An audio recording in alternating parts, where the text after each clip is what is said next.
ויש לנו בארץ, באמת יש לנו בארץ מומחים ותתי מומחים ברמה של מדינות... ברמה עולמית, כן, ברמה עולמית, ברמה של מדינה מערבית מפותחת, כן, בהחלט. יש שמות מאוד... דיברנו המון על מטופלים שהם בעצם יכולים לבחור, כי הם מגיעים למרפאה, ומגיעים לרופא פרטי, ומגיעים לרופא זה. עכשיו, יש לנו מושג של לקוח שבוי. וזה לקוח שבוי, זה מטופל שהגיע לבית חולים, שהוא עכשיו מאושפז, והוא לא יכול כל כך לבחור. עכשיו, הוא כן נמצא באינטראקציה עם המערכת, והמשפחה הרבה פעמים כן רוצים להבין מה קורה איתו, והם רוצים לדבר עם המומחה, ולא תמיד המומחה נמצא, ואני חושב שגם במקרים כאלה, גם הבנה של המערכת, איך היא בנויה, למי פונים, מה בעצם עושים עכשיו, ואיך שואלים את השאלות, היא מאוד רלוונטית ומאוד חשובה, כי זה מכניס לסטרס את המשפחות, והם מגיעים כל פעם לבית חולים, והם הרבה פעמים לא מרוצים מזה שהם לא מצליחים לקבל את התשובות הרלוונטיות. נכון.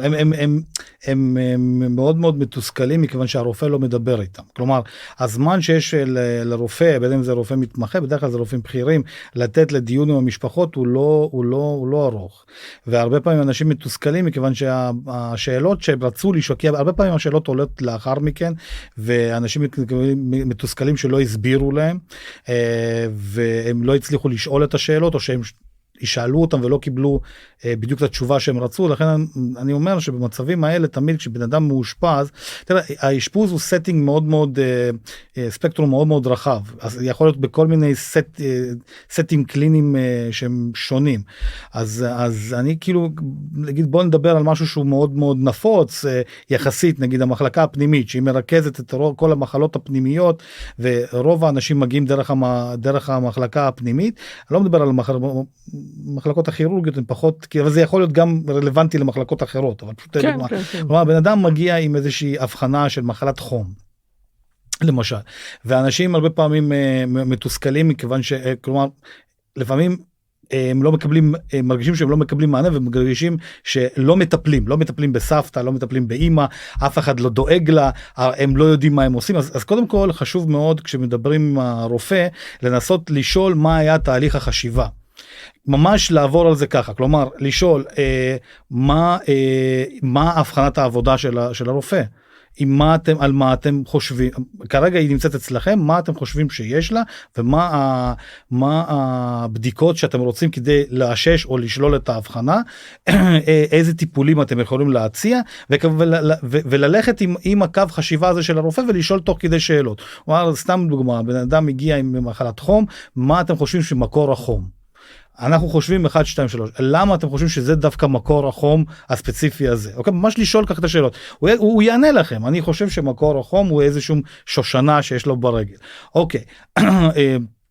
האם בדקתם, עשיתם בדיקה גופנית וראיתם שיש באמת ממצאים של שושנה? כן. האם יש עוד משהו שתומך בהבחנה שלכם? אוקיי, אז, או שלהגיד, מה עוד היה תומך בהבחנה שלכם? נגיד, בדיקות מעבדה, הוא יגיד. מה אתם מצפים לראות בבדיקות המעבדה? תאי דם לבנים שהם גבוהים, ועוד איזשהו מדד שהוא יגיד לכם. אוקיי, והאם אתם רואים את זה במעבדה לא יודע, של סבתא?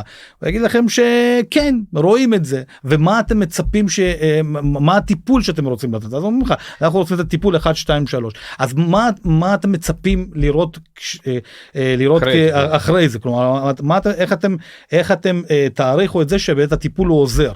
איך תעריכו? החום יורד, הבדיקות מעבדה, רק החום, רק הבדיקות, שניהם ביחד, התסמינים עצמם, היא מרגישה יותר טוב, מתחילה לאכול, האם זה יהיה רק קליני, האם זה יהיה מעבדתי, האם אתם צריכים בדיקה נוספת שאתם צריכים לעשות, האם הבדיקה הנוספת הזאת נמצאת ברשותכם בבית חולים, וכאילו, ואם אתם מקבלים תשובות ברורות, אז בסדר, אין צורך ללכת. אפשר לעקוב, זאת אומרת, ברגע שאמרת, אוקיי, איך אתם יודעים מצב משתפר, זה א' ב' ג', אז כל פעם אפשר גם להגיע לשאול את אותה שאלה.